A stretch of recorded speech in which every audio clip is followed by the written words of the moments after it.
Okay, so this is my review of the iScooter i10 Max. I wanted to do this because I couldn't find anyone with a proper review on this thing.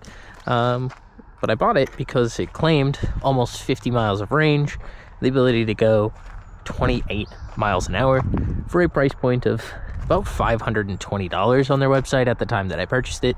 So the big selling point obviously for me with this scooter was the shocks that you had and then inflatable tires. Mine actually came with this giant dent in it, and iScooter, instead of making me ship it back and shipping me a new one, they simply agreed to give me a $100 refund, which to me is fair because I don't really care about that dent, but it should not have shipped or come with a giant dent in the side of it. The first thing that you do is something that if you're in the US you should probably know about.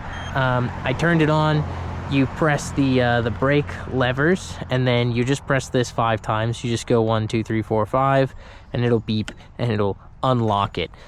It's pretty straightforward. You just press the brake and the power button 5 times, and it unlocks it, and that's how you get the 28 mile per hour mode. I think you can also do this in the app, but the app is a pain to connect, so I just don't use it.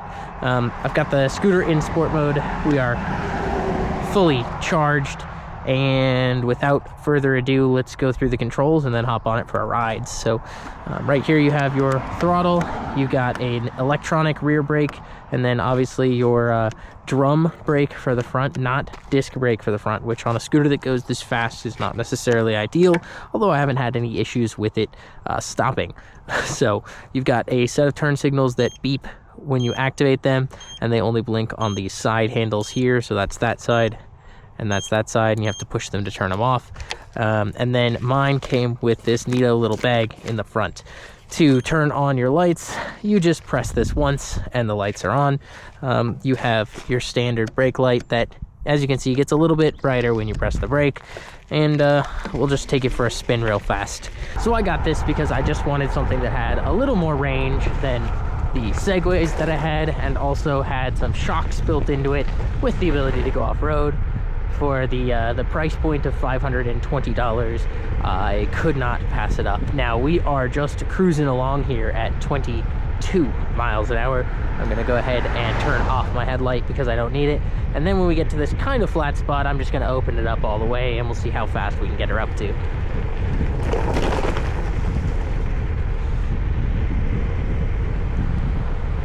All right, we're going 25, 26, 27, 28.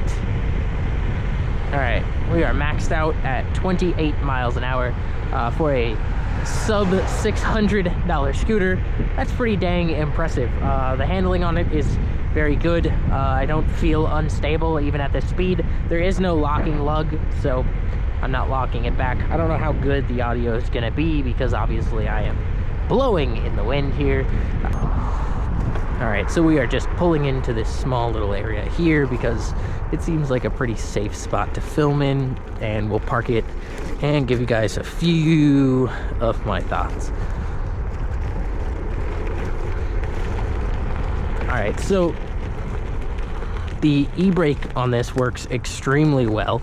I actually don't like using the front brake on scooters because it is so easy to tip it upright and face plant. On this one, that's much less of an issue because you just stand back and put most of the weight on the front wheel and then lean back when you press the brake.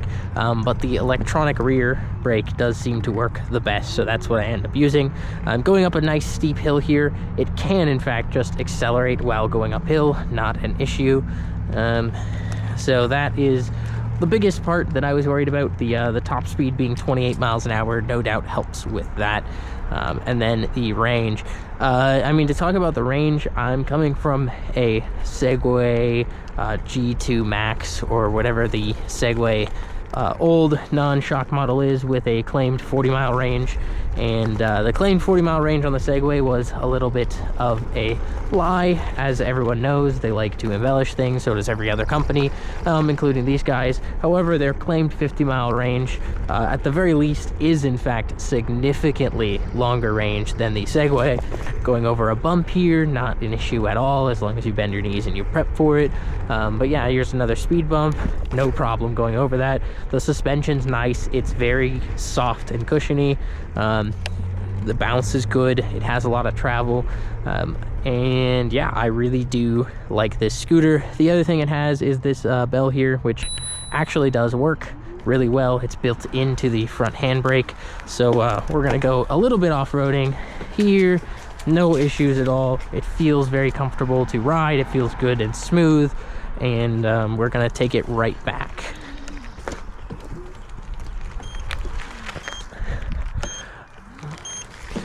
So this goes over 20 miles an hour, which could get you in legal trouble depending on your city, but you can always just put it in drive mode, which limits the mile per hour, or not unlock it, which I did, again, by pressing the brake and turning it off and on 5 times when I first got it. I assume, again, that you can do that from the app, and you can see me when I rear brake here. It actually works really, really well.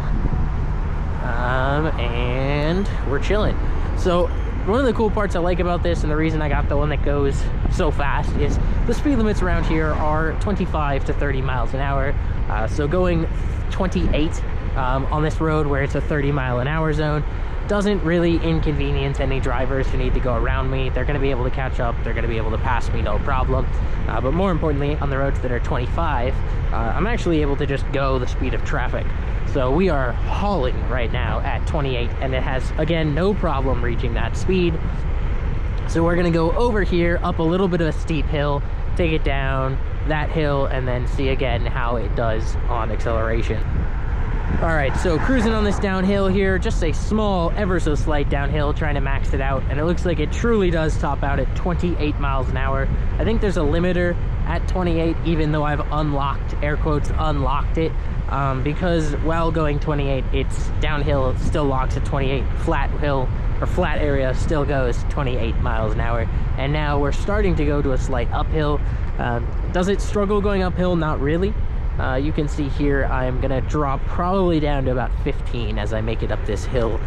It is a single motor, all that is on the rear, and wow, we're slowing down quite a bit here going up the hill, so I'm gonna give it a little bit of a pump, but it does again drop to 10 to 13 miles an hour up a hill.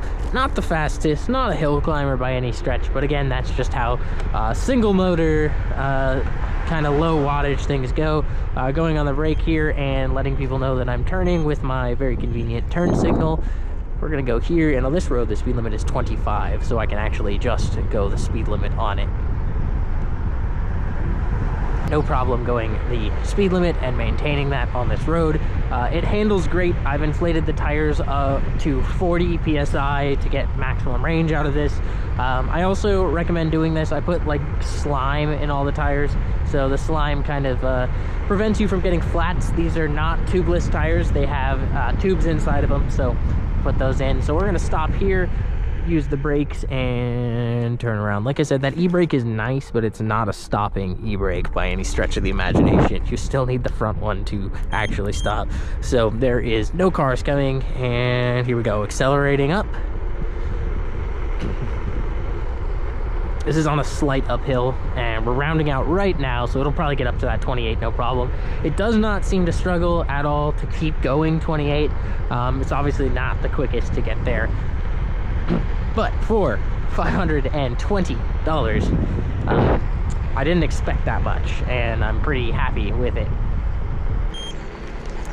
Taking a corner to a sharp hill, so this has virtually no startup, and we are crawling up this hill at 12 miles an hour. So steep hill, that is the steepest hill, and basically a zero start, and then as soon as we cross the hill, no problem, we're going back at it. So alrighty, I will catch you guys in the max range test for this.